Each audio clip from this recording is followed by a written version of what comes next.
Hi mga Inday, magluluto tayo ngayon ng pansit canton.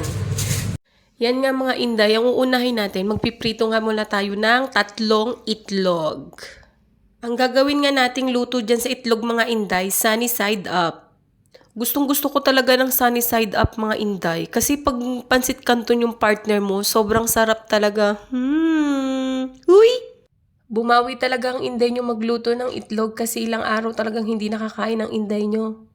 Ayan na nga at may pagsayaw pa ang Inday nyo kasi masaya siya, makakakain siya ng itlog. Huy! Kayo ba mga Inday, anong gusto nyong luto sa itlog? Masarap din naman ang scramble egg mga Inday, pero mas gusto ko talaga ang sunny side up egg. Masarap kasi pang partner sa pansit canton. Huy! Alam ko mga Inday, kayo din, mahilig din kayo sa itlog na may pansit canton. Sarap! Woo! Ayan na nga't natapos na magprito ang Inday nyo. Ayan na ang sunny side up na egg na Inday. Huy! Sarap! Ayan na nga't naglagay na ako ng mainit at isusunod na natin ang pansit canton. Sobrang saya talaga ng Inday nyo at may pagsayaw-sayaw pa. Huy! O ayan pa nga't nagpainggit pa ng itlog. Huy Inday! Sobrang happy ang Inday nyo. Huy! O ayan pa at ipinakita pa ang pansit canton. May balak pang mag-model si Inday. Huy! At isinama pa nga tong melon. Wow, sarap! Huy! Ayan na nga at lulutuin na ni Inday ang pansit canton niya. Excited na talaga kumain si Inday nyo. Huy! Ilang araw kasing hindi nakakain ng ayos ang Inday nyo. Kaya ayan, sabik na sabik kumain ng pansit canton na may itlog. O, diba? Huy! Ang hirap talaga mga Inday pag may sakit ka kasi hindi ka makakain ng maayos. Hindi ka naman pwedeng hindi kumain kasi nagtatrabaho ka. Siyempre, kailangan mo ng lakas.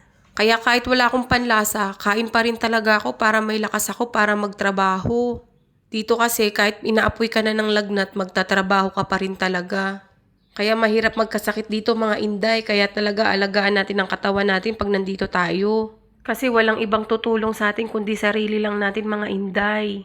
Dito, bibigyan lang tayo ng mga gamot ng mga amo natin pero hindi nila tayo aalagaan. O siya, bumalik na nga tayo sa pansit canton ko. Ayan na nga't luto ng aking pansit canton. Wow, sarap! Huy! At papartneran nga lang natin yan ng black coffee mga Inday. Sobrang sarap talaga ng black coffee. Alam nyo naman ang Inday nyo, coffee is life. Ayan na nga't hinalo-halo na ni Inday ang pansit canton niya. Sa mga oras na yan mga Inday, sobrang excited na talaga ako kumain ng pansit canton na may itlog. Alam nyo mga Inday, kaya ayoko magkape ng 3-in-1. Kasi mga Inday, pagkatapos ko magkape, hinahapo ako tapos inaasid ako. Kaya simula na ganun yung nararamdaman ko mga Inday, tinigilan ko na ang 3-in-1. Pero dati mga Inday, hindi naman ganyan yung nararamdaman ko. Ewan ko ba, simula na napunta ako dito sa ibang bansa, ganyan na yung nararamdaman ko pag nagkakape ako. Kaya itinigil ko na, kaya nagtry ako ng black coffee. Kaya yung natry ko na yung black coffee mga Inday, wala naman akong naramdaman na kakaiba, kaya tinuloy-tuloy ko na siya. Ayun at balik na tayo sa pansit canton mga Inday. Wow, luto ng aking pansit canton mga Inday. Uy, munti kang pamahulog mga Inday. Kasi kayo eh.